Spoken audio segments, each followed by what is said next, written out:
کہتے ہیں کہ جب تک لالچ موجود ہے ٹھگ بھی موجود رہیں گے۔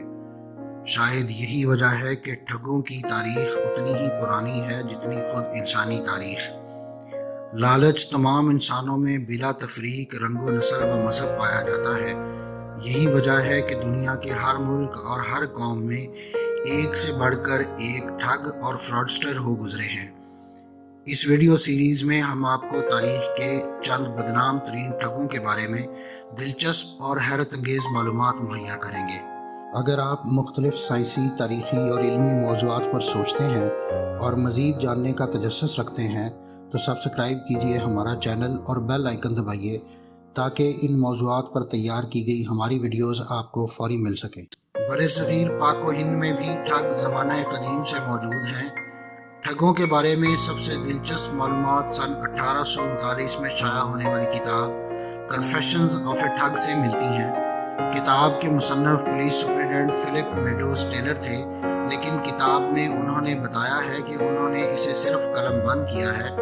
دراصل 550 صفحات پر مشتمل یہ کتاب ٹھگوں کے ایک سردار امیر علی خان کا کنفیشن یعنی اعترافی بیان ہے۔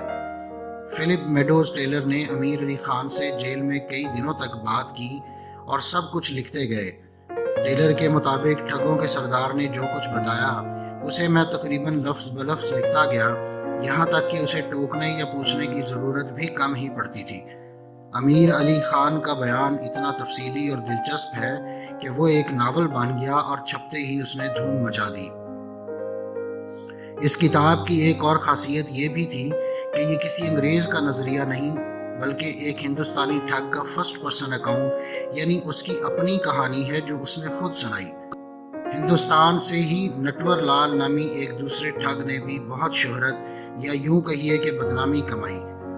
ان پر نٹور لال کے نام سے ہی ایک فلم بھی بنائی گئی جس میں امیتابھ بچن نے مرکزی کردار ادا کیا تھا۔ بعد ازاں راجہ نٹور لال کے نام سے بھی ایک فلم بنائی گئی جس میں عمران ہاشمی نے مرکزی کردار ادا کیا تھا۔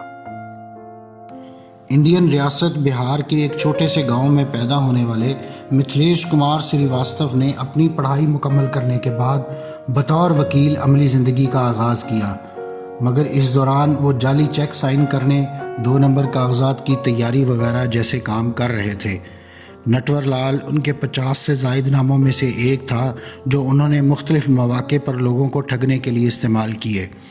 آنکھوں میں دھول جھونکنے کے ماہر اس شخص کا نشانہ صرف غریب یا مڈل کلاس لوگ ہی نہیں بلکہ ٹاٹا، برلا، متل اور امبانیوں سمیت ممتاز کاروباری افراد بھی بنے، اور نٹور لال نے انہیں ایک بار نہیں بلکہ متعدد بار کامیابی سے ٹھگا۔ نٹور لال معروف سیاسی اور حکومتی شخصیات کے جعلی سائن کرنے کا ماہر تھا، اور اسی مہارت کی بنا پر اس نے بہت سی قومی عمارات بھی لوگوں کو بیچ دیں۔ تعجب کی بات یہ ہے کہ اس نے تاج محل، لال قلعہ، راشٹرپتی بھون اور ہندوستان کے پارلیمنٹ ہاؤس کو اس کے 545 ممبرز کے ساتھ کامیابی سے فروخت کر دیا۔ نٹور لال کو ہندوستان بھر کی 8 ریاستوں کی پولیس نے 100 سے زائد مقدمات میں مطلوب قرار دیا تھا، جس کی وجہ سے اسے 113 سال قید کی سزا سنائی گئی تھی۔ اس میں سے اس نے بڑی مشکل سے 20 سال قید کی سزا کاٹی۔ اسے 9 بار گرفتار کیا گیا اور وہ ہر بار کچھ نہ کچھ فراڈ کر کے فرار ہونے میں کامیاب رہا۔ ایک واقعے میں اس نے پولیس افسر کی وردی چوری کی اور آرام سے ٹہلتا ہوا جیل سے نکل گیا۔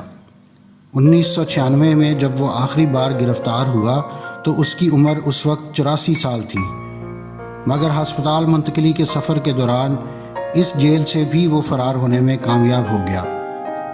اس دن کے بعد نٹور لال کہاں غائب ہوا کسی کو خبر نہیں تھی۔ آخری خبر نٹور لال کی موت کی آئی، مگر اس کی زندگی کی طرح اس کی موت بھی پراسرار تھی۔ ان کے وکلاء کے مطابق نٹور لال کی موت 25 جولائی 2009 کو ہوئی تھی، لیکن ان کے بھائی گنگا پرساد سری واستو کے مطابق 1996 میں ان کا انتقال ہوا۔ ان کی موت کیسے بھی حالات میں ہوئی ہو، مگر یہ طے ہے کہ تاریخ کے اس شاطر اور مکار شخص کا ذکر دنیا کے بڑے بڑے ٹھگوں میں ہوتا رہے گا، اور جب تک انسان کا لالچ زندہ ہے ٹھگی زندہ ہے۔